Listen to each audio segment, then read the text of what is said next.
Work of the Sha Tin to Central Link would affect the rail project. Evelina Lung has this story. Construction of the Sha Tin to Central Rail Link has been put on hold since the discovery of Song Dynasty relics at the Matawai section of the project. One of the wells discovered will be preserved. Secretary for Development Paul Chan said today the government understands public expectations of the timely completion of the rail link. However, Chan stressed the administration takes heritage preservation very seriously, and there are still details that have to be examined before determining if the discovery would affect this project. The results will be unveiled in September. Some Antiquities Advisory Board members earlier accused the government of dragging its feet on this matter. This is something Chan denied. He said authorities have visited the site to examine the discovery and that they have been in regular contact with the board. The board's chairman, Andrew Lau, earlier pointed out that none of the antiques found will be destroyed. He said they will simply be removed from the original location if necessary. An excavation study for Phase 2 and 3 of construction is expected to be completed by the end of this year. Evelina Lang, TVB News. In Ukraine, metal workers from one of Ukraine's biggest steel plants are helping soldiers and police patrol the city of Mariupol in the country's east. The city is in the Donetsk region that last Sunday had a referendum on independence. It's seen heavy fighting between separatists and government troops in recent weeks. But since Thursday, metal workers have joined police on citizen patrols aimed at keeping the peace. And for now, it seems to be working. There are 100 groups of 2 policemen and about 8 workers patrolling the streets of Mariupol. Meanwhile, the United Nations raised concerns about increasing human rights abuses in eastern Ukraine. We're talking about issues that have to do with intimidation, harassment, attacks on journalists, abduction, unlawful detention, killings, torture, and that, of course, especially in the areas that are in the control of armed groups that are undertaking also a number of other unlawful activities. To Turkey now, where both government and company officials are denying that negligence had anything to do with the coal mine disaster that claimed at least 299 lives so far. Anger continues to sweep the country as mine owners are accused of ignoring safety for profit. No amount of coal will ever warm the hearts of children whose fathers died in the mine. That's one of many complaints from those grieving the deaths in Turkey's worst mining disaster on record. Even as rescue work continued today, a handful of miners still trapped inside are unlikely to be alive after a fire sent deadly carbon monoxide coursing through the mine. İşçi bulunduğu haberine katı bir dille de Turkey's energy minister announced an official investigation is underway with 3 inspectors, 4 experts, and 2 prosecutors. At a press conference, the operator of the coal mine that exploded denied any negligence on the part of Soma Holding. Alp Gürkin and company managers insisted rumors that a fire began at a transformer are wrong, but they couldn't explain what triggered the explosion. But the president of the Chamber of Electrical Engineers of Turkey has his own suspicions. He was adamant improper operation was what led to the explosion. seçildiğim günden beri One lawmaker from the Soma region blames the government of Prime Minister Recep Tayyip Erdogan for not requiring stricter supervision of all mines. Back in October, Özgür Özel petitioned Parliament to hold an inquiry into mine safety, but the proposal was voted down. This mining security expert determined that so many miners were killed because the vents were shut off by rescuers trying to control the fire by preventing oxygen from getting in. By doing this, he said, the level of carbon monoxide increased and the miners were instantly poisoned. Meantime, Turkey's government is asking for its own parliamentary inquiry to determine what went wrong. All right, Chris, over to you for some sports. To Europe and onto the clay. Rafael Nadal defeated Andy Murray in 3 sets at the Italian Open. Jameson Wong has highlights of their thrilling quarterfinal clash on the Rome clay. The Scot got off to a blistering start, winning the opening 5 games on the way to taking the first set 6-1. The Spanish world number 1 played more aggressively in the second and leveled the match at a set apiece, 6-3 the score, forcing a decider. Murray responded, going up 4-2 in the third, but Nadal, as he does so often, wore down his opponent. At 5-5, he won 12 of the last 13 points.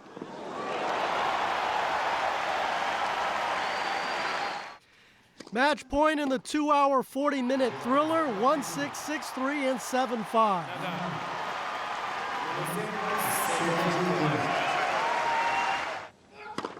More high-quality tennis in one of the other last. Djokovic defeated David Ferrer in 3 sets. The scores were 7-5, 4-6, and 6-3. One more win each, and Nadal and Djokovic will meet again in the final.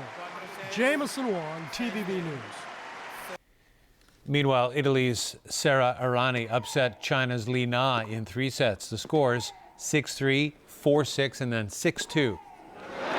Li made 52 unforced errors in the match. Errani is bidding to become the first woman to win her home tournament in almost 30 years. The National Hockey League playoffs, the LA Kings routed the Anaheim Ducks 6-2 in Game 7 of their Western Conference semifinal series. The Kings led 3-0 after the first period at the Honda Center. LA improved to 6-0 when facing elimination this spring. They advanced to their 3rd straight conference finals and will play the Chicago Blackhawks in the next round. The match featured the final game in the career of hockey great Teemu Selanne. The 43-year-old played more than 20 seasons in the NHL and lifted the Stanley Cup with the Ducks in 2007. And with growing World Cup fever here in Hong Kong and around the world, we take a look at the impact of Brazilian players on the local football scene. Ronnie Samtani has the story. Brazilian powerhouse Santos dazzled local football fans when the team visited Hong Kong in the 1970s. Pele, widely believed to be the best player of all time, was the star attraction. For decades since, local clubs have been importing foreign players, including those from Brazil. Among them, Jose Ricardo Rambo and Cristiano Cordeiro. They performed very well and made other Brazilian players popular among local teams. Peter Leung, who used to manage South China, is now the manager of the Eastern Salon. He says foreign players have helped to boost the talent level on teams. After 97, first time I bring in the player and coach from Brazil. Before, everybody think UK player is the best. Even Hong Kong football, we like to play the UK style. I think we can learn something from Brazil. So I bring in the Brazil coach and 3 good player from Brazil. After that, so many Brazil players. Leung said there are plenty of talented players in Brazil, the only country to win the World Cup 5 times. You know, if you go there, I've been there before, the whole pitch, all the players, you can see they are good players. The Eastern Salon Football Club is one of the 12 clubs competing in the Hong Kong Football League this season. They have 6 players from Brazil and 1 from Australia. Leung noted that Brazilian players bring stronger skills to the pitch, but keeping them motivated to play consistently all season long can be a tough task. That's because they can be quite lazy, Leung said. Ronnie Samtani, TVB News. And that's our news. Thanks for watching. Good night.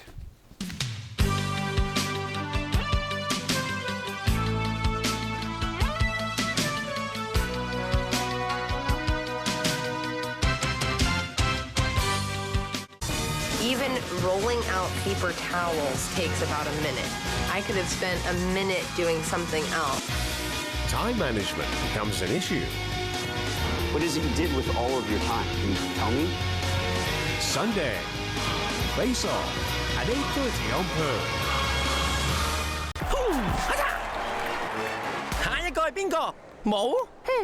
咁好啦，勁量鹼性電芯採用電力封存科技，發揮高達3倍電力，俾你玩多啲，換少啲電。勁量就是正能量。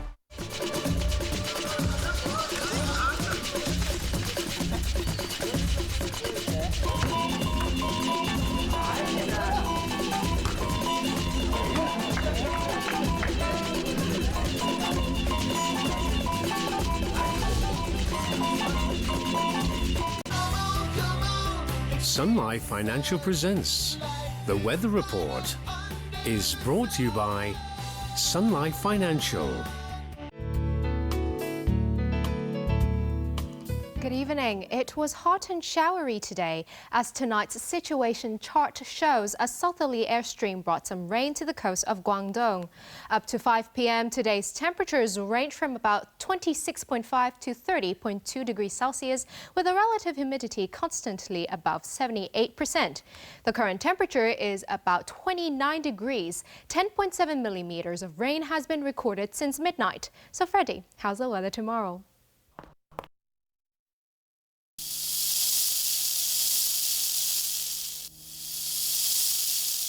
Mainly cloudy with a few showers and isolated thunderstorms. There will be sunny intervals during the day. Temperatures will range from 27 to 31 degrees. Showers will become more frequent in the coming week.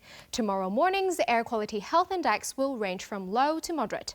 The maximum UV index forecast for tomorrow will be about 8. Now to the latest global weather update. Showers in Shanghai, Taipei, and Xiamen. Thunderstorms in Guangzhou and showers in Macau. Sunny in Beijing, Seoul, and Tokyo. Thunderstorms in Bangkok and showers in Ho Chi Minh. Showers in Kuala Lumpur and rain in Jakarta. Sunny in New Delhi and bright in Mumbai. Sunny in Cairo and bright in Nairobi. Showers in Brisbane and cloudy in Melbourne. Cloudy in Toronto and sunny in New York. Showers in Vancouver and sunny in Los Angeles. Sunny in London, Paris, and Zurich. That's the weather. Have a lovely evening.